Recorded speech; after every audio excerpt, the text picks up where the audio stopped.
Hello students, I am Roli. Today's topic is non-contact force. तो non-contact force और उसके example. तो उसके एग्जाम्पल में आपको बताया था नॉन कॉन्टैक्ट फोर्स क्या है. नॉन कॉन्टैक्ट जिसमें संपर्क नहीं होता, यानी कि bodies experience by bodies without being physically touched.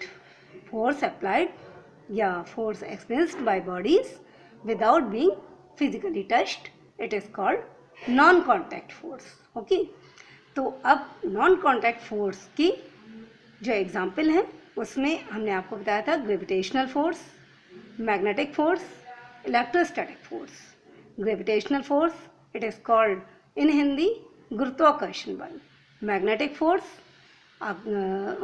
Force चुंबकीय बल और इलेक्ट्रोस्टैटिक फोर्स स्थिर वैद्युत बल. ओके, अब फर्स्ट इज ग्रेविटेशनल फोर्स, गुरुत्वाकर्षण बल. आपको नाम से पता चल रहा है कि आकर्षण बल एक विशेष प्रकार का अट्रैक्शन फोर्स है. It is called gravitational force. तो अट्रैक्शन फोर्स कैसा है, यानी कि आपको मालूम है कि पृथ्वी जो है वो सभी चीज़ों को अपनी ओर अट्रैक्ट करती है ड्यू टू ग्रेविटी. ग्रेविटी के कारण अट्रैक्ट करती है सारी चीज़ें अपनी तरफ वो अट्रैक्ट करती है, और इसीलिए ऊपर से कोई भी चीज़ फेंकी जाती है या नीचे से वर्टिकली अपवर्ड कोई चीज़ फेंकी जाती है तो वो भी नीचे ही आती है. तो ये अट्रैक्शन के कारण होता है. और यूनिवर्स में प्रत्येक चीज़ ड्यू टू मास एक दूसरे को अट्रैक्ट करती है. मास के कारण एक दूसरे को अट्रैक्ट करती है, और प्लस पृथ्वी भी अपने अट्रैक्शन के कारण, पृथ्वी में एक आकर्षण बल है, आकर्षण का फोर्स है, और वो अट्रैक्शन फोर्स ही ग्रेविटेशनल फोर्स कहलाता है. ग्रेविटी यानी कि गुरुत्व बल या गुरुत्वाकर्षण बल. In universe each particle attract the other particle. प्रत्येक पार्टिकल दूसरे पार्टिकल को अट्रैक्ट कर रहा है ड्यू टू इट्स मास, क्योंकि उसमें मास है. मास और अभी एक नया वर्ड आएगा वेट, बताया मैंने वेट. तो वेट वैसे तो आपको मालूम है कि जैसे हम कहते हैं कि वेट ले लो, वेट कर लीजिए आप, यानी कि आपकी बॉडी का वेट ले लें. तो लेकिन what is the difference between mass and weight, इस चीज़ को मैं अलग से बताऊंगी. लेकिन अभी के लिए इतना कि मास जो है quantity of matter contain in a body. Mass जो है quantity of matter contain in a body at rest, it is called mass. Mass denoted by m. आपको मालूम है कि जब हमने स्केलर और वेक्टर क्वांटिटी बताई थी तो उसमें स्केलर क्वांटिटी के एग्जांपल में मास बताया था. मास को हिंदी में द्रव्यमान कहते हैं और मास को m से डिनोट करते हैं. It is scalar quantity. और ये जो है कांस्टेंट होता है. मास जो है वो कांस्टेंट होता है, ये चेंज नहीं होता. बट वेट जो है, अब आप वेट पे ध्यान दीजिए. वेट में W is equal to m into g. Okay, तो m फॉर मास, m जो है वो मास है, और g फॉर ग्रेविटी. आपको मालूम है g gravity due to gravity, acceleration due to gravity. हमने पिछले चैप्टर में पढ़ा था एक्सेलरेशन की जगह पे हमने g किया था, एक्सेलरेशन ड्यू टू ग्रेविटी. जब कोई भी चीज़ ऊपर फेंकी जाती है या ऊपर से नीचे फेंकी जाती है, या नीचे से जब ऊपर फेंकी जाती है वापस वो नीचे आती है, डाउनवर्ड आती है, तो उसमें एक्सेलरेशन की जगह ग्रेविटी यूज़ होती है. एक्सेलरेशन ड्यू टू ग्रेविटी होता है. तो यहाँ पर भी W is equal to m into g. m into g का मतलब क्या हो गया कि इसमें मास में जब ग्रेविटी शामिल हो जाती है इट इज़ कॉल्ड वेट. तो वेट क्या हो गया, एक फोर्स हो गया, एक प्रकार का फोर्स हो गया जिससे अर्थ जो है अट्रैक्ट करती है.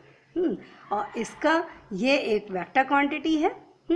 और इसका जो यूनिट है, मास की यूनिट ग्राम और किलोग्राम होती है, और जबकि वेट की यूनिट जो होती है वो न्यूटन होती है. क्योंकि ये फोर्स में चेंज हो गया इसलिए इसकी यूनिट न्यूटन होती है. न्यूटन, फोर्स की यूनिट न्यूटन होती है और मास की यूनिट वो वेट की यूनिट न्यूटन होती है। तो इस पे डिफरेंस क्या है दोनों में, ये मैंने अभी बता दिया इसके लिए कि आपको ये जानकारी हो what is the difference between mass and weight. इस पे एक अलग पूरा टॉपिक वो कर दूँगी, एक्सप्लेन कर दूँगी। ओके, नेक्स्ट अपने टॉपिक पे आते हैं। तो particle due to its mass के कारण यूनिवर्स में प्रत्येक पार्टिकल जो है एक दूसरे को अट्रैक्ट कर रहा है। This force of attraction between them is called, उन दोनों के बीच में जो ये फोर्स लगता है, it is called gravitational force. Okay, gravitational force क्या है, ये आपको मिल गया कि ड्यू टू मास के कारण जो अट्रैक्शन होता है, it is called gravitational force. Force जो है on a body due to earth's attraction, जो फोर्स जो है वो बॉडी पे अर्थ के अट्रैक्शन के कारण भी होता है, पृथ्वी में आकर्षण का बल है मैंने बताया, is called force of gravity. और the weight of the body, ये वेट ऑफ द बॉडी है, यानी कि जो अभी मैंने बताया W = m/g। It causes motion in the body towards the earth, यही मोशन का कारण होता है बॉडी के, यही मोशन का कारण है बॉडी टुवर्ड्स द अर्थ। मतलब कोई भी चीज़ हम जो वर्टिकली अपवर्ड फेंकते हैं, वो थ्रो करते हैं, वो ऊपर जाके और फिर वापस नीचे आती है, एक हाइट पे जाके वो वापस नीचे रिटर्न होती है, कम बैक करती है, तो वो कहलाता है डाउनवर्ड, अर्थ पे आती है डाउनवर्ड। तो वो किसके कारण आती है, अर्थ अट्रैक्शन के कारण। तो अर्थ अट्रैक्शन क्या है, फोर्स ऑफ ग्रेविटी या ग्रेविटेशनल फोर्स है। If the body is free to move, अगर फ्रीली मूव की जाए तो thus it is the force due to gravity that makes the body fall. अगर ऊपर से किसी चीज़ को फेंका जाए तो वो नीचे ही आएगी, या नीचे से ऊपर फेंका जाए, हम बार बार कह रहे हैं नीचे से ऊपर फेंका जाए तो भी वो नीचे आएगी, और ऊपर से अगर किसी चीज़ को गिराया जा रहा है फ्रीली तो भी वो नीचे ही आएगी। Gravity makes a body fall when release from A height, अगर एक हाइट से किसी भी चीज़ को फेंका जाता है तो वो नीचे ही आती है। और ये किस कारण, ये फोर्स ऑफ अर्थ, मतलब अर्थ के जो अट्रैक्शन फोर्स के कारण, तो यानी कि ग्रेविटेशनल फोर्स के कारण। The body also attract the अर्थ, जब हम कह रहे हैं कि अर्थ जो है अट्रैक्ट करती है प्रत्येक चीज़ को, एवरी ऑब्जेक्ट को अट्रैक्ट करती है, तो कुछ फोर्स जो है उसी के इक्वल, जितनी फोर्स से वो अट्रैक्ट करती है, वो उतने इक्वल फोर्स जो है उसके ऊपर भी लगता है, ऑब्जेक्ट पे भी लग जाता है। The body also attract the earth by an equal force but no motion is caused, लेकिन मोशन नहीं होता, no motion is caused in the earth because of its huge mass. Huge mass किसका है, अर्थ का है, कि कोई भी चीज़ से वो जो अट्रैक्ट कर रही है बॉडी को, तो बॉडी भी उस पर उतना फोर्स लगा रही है, उसको उससे अट्रैक्ट कर रही है, लेकिन चूंकि पृथ्वी का जो वो है मास है वो बहुत ज़्यादा है, इसलिए मूव नहीं करती है वो। अब एग्जाम्पल इसके, तो ये हो गया ग्रेविटेशनल फोर्स। ग्रेविटेशनल फोर्स क्या है, गुरुत्वाकर्षण बल है, यानी कि